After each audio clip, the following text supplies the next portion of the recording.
Il est 17h15, les policiers d'élite s'apprêtent à intervenir sur la prise d'otage à Vincennes. Tout de suite, les premiers coups de feu.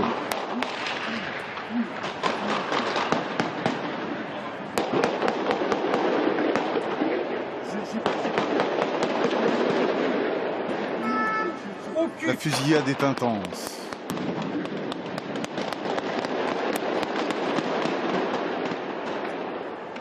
L'assaut va durer moins de 30 secondes. Le preneur d'otages est abattu. Plusieurs policiers sont blessés. On en voit un ici à terre, derrière la voiture. Ses collègues arrivent pour le protéger. Et sur la gauche de l'image, on voit les premiers otages qui sortent en courant et en criant. Il y a plusieurs femmes. Un homme porte dans ses bras un bébé. Les policiers le protègent. Il court se réfugier derrière le camion blindé de la BRI, la brigade de recherche et d'intervention. Pour eux, c'est la fin du cauchemar. Depuis plus de 4 heures, ils étaient retenus en otage par un homme armé et dangereux qui menaçait de les exécuter. Le bilan est lourd. Il y aurait 4 civils tués dans le magasin Cacher où avait lieu la prise d'otage. On ne sait pas par qui et à quel moment ils ont été tués. 4 policiers sont également blessés. 15 minutes plus tôt, en Seine-et-Marne. Une explosion retentit sur le lieu d'une autre prise d'otage. Sur le toit, un gendarme s'écroule. On entend des coups de feu.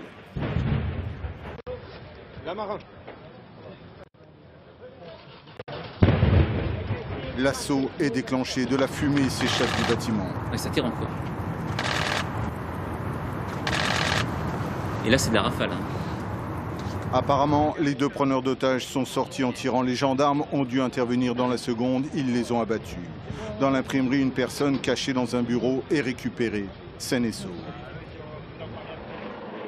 Cette journée sans précédent avec 2 prises d'otages commence vers 9 h du matin. Nous sommes en Seine-et-Marne. Les gendarmes du GIGN, appuyés par des policiers du RAID, prennent position. Dans le ciel, plusieurs hélicoptères, des super Pumas de l'armée ou de la gendarmerie, avec à bord des tireurs d'élite. Dans cette petite imprimerie familiale, les tueurs de Charlie Hebdo viennent de se retrancher. Les frères Kouachi. Ils étaient traqués par toutes les polices de France depuis 2 jours. Ils sont fatigués, déterminés et ils se retrouvent coincés ici, complètement cernés. Les heures passent, les policiers tentent d'établir un contact. Autour de l'imprimerie, tout le périmètre est bouclé. À 40 km de là, il est 13 h, porte de Vincennes à Paris. Des coups de feu viennent de retentir. Là-bas sur la gauche, je m'avance un peu comme ça tu vois. Ouais. Cachez-vous là-bas, tu vois là-bas là. Un policier demande aux gens de se mettre à l'abri. Sur un talus, d'autres policiers en civil ont pris position. Ils avancent prudemment. Une 2e prise d'otage est en cours dans un supermarché Cacher.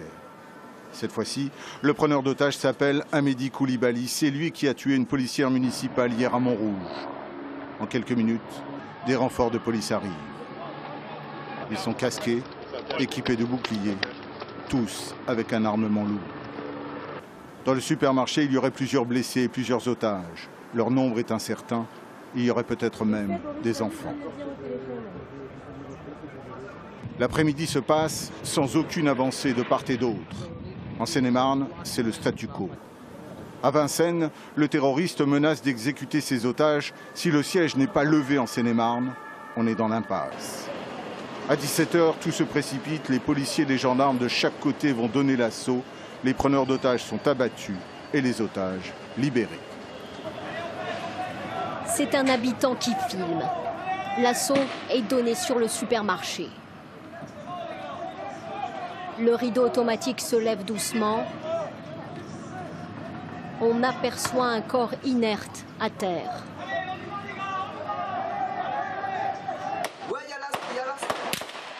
Bouclier à la main, un premier homme du raid s'était lancé à l'intérieur. D'intenses échanges de tirs. Et après quelques secondes, on aperçoit clairement le terroriste se jeter sur les forces de l'ordre. Arme longue à la main, il est abattu. Puis, les forces de l'ordre investissent le magasin. Bah putain! Des otages se précipitent dehors en criant. Bah putain! Ils sont nombreux et courent pour sauver leur vie.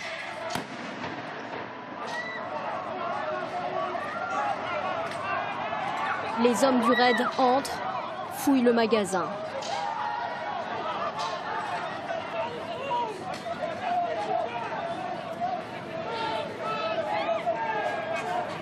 Porté dans une couverture, un corps est évacué.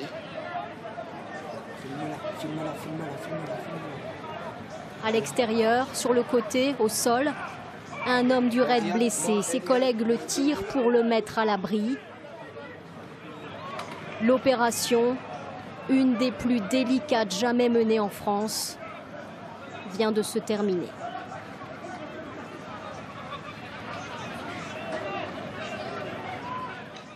Audrey Goutard, vous avez suivi depuis ce matin l'évolution de ces événements. On vient de découvrir ces images d'une incroyable violence. Elles sont riches de plusieurs enseignements. Oui, elles sont riches de plusieurs enseignements. D'abord, on voit le risque qu'il y avait, parce qu'on voit ces otages qui partent en courant avec ces enfants. Enfin, donc on voit l'enjeu qui était là. Ça, c'est une première chose. La deuxième chose, je ne sais pas, on voyait clairement sur les images, à un moment donné, le preneur d'otages qui se précipite avec son arme, qui se précipite vers les policiers. C'est vraiment la détermination de ces hommes. Je sais qu'en Seine-et-Marne, ça a été le cas aussi. On l'avait vu déjà pour Mohamed Merah, c'est-à-dire que ce sont des hommes incroyablement déterminés, qui n'ont rien à perdre et qui sacrifient leur vie pour effectivement, alors je ne sais pas, pour un geste d'éclat, pour effectivement prouver quelque chose, montrer quelque chose. Et en tout cas, on comprend bien du coup la difficulté pour les policiers à intervenir sur ce type d'affaires. On va revenir en arrière sur les 48 heures, Mohamed Sifaoui, juste un mot. On a un point commun entre les deux, c'est-à-dire que là, on a un preneur d'otages qui sort vers, c'est-à-dire il est dans une logique offensive, tout comme visiblement les autres, enfin les frères Kouachi. Effectivement, ça rappelle l'affaire Merah, c'est-à-dire Mohamed Merah sortait aussi vers les policiers et il a été tué par un sniper, par des tireurs d'élite. Donc c'est aussi effectivement montrer la détermination de ces gens-là lorsqu'ils passent en opération.